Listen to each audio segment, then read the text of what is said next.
പാലൊഴിച്ച് കൊടുക്കാം.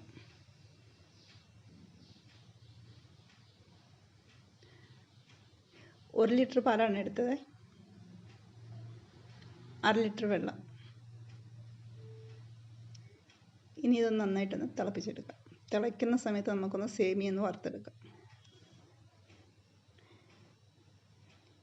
1 സ്പൂൺ നെയ്യ്,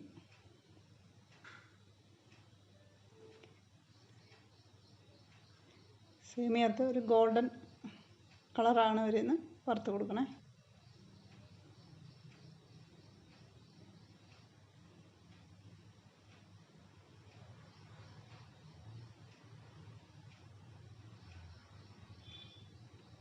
പാൽ നന്നായിട്ട് തിളച്ചതിന് ശേഷം തീ ഒന്ന് കുറച്ച് വെച്ചൊരു 10-15 മിനിറ്റെങ്കിലും തീ കുറച്ച് വെച്ച് ചെറിയ തീയിൽ നന്നായിട്ട് തിളപ്പിച്ചെടുക്കണേ.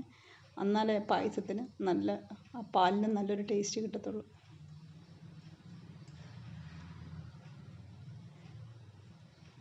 വറുത്ത് വെച്ചിരിക്കുന്ന സേമിയ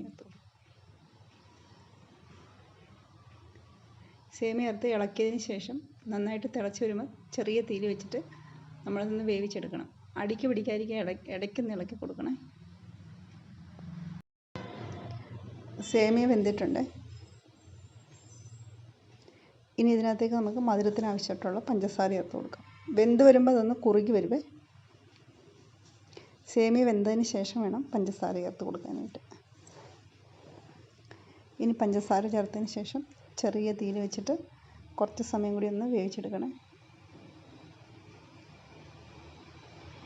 ഇനി ഇതിനകത്തേക്ക് നമുക്ക് ഏലക്ക, ഇത്ര ഏലക്ക ഉണ്ട്, ഇതൊന്ന് ഏലക്കയുടെ കുരു മാത്രം എടുത്തിട്ടൊന്ന് ചതച്ചെടുക്കാം.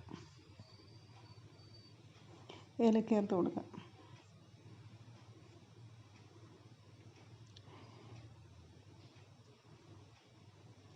നെയ്യ്, കശുവണ്ടി ഒരു ഗോൾഡൻ കളർ ആകുന്നവരെ ഒന്ന് വറുത്തെടുക്കണേ. കശുവണ്ടി ഒന്ന് മൂത്തതിന് ശേഷം വേണം നമ്മൾ മുന്തിരിങ്ങ ചേർത്ത് കൊടുക്കാനായിട്ട്. മുന്തിരിങ്ങ ചേർത്ത് കൊടുക്കാം. വീഡിയോ ഇഷ്ടമായെങ്കിലൊന്ന് സബ്സ്ക്രൈബ് ലൈക്കും കൂടി ചെയ്യണേ.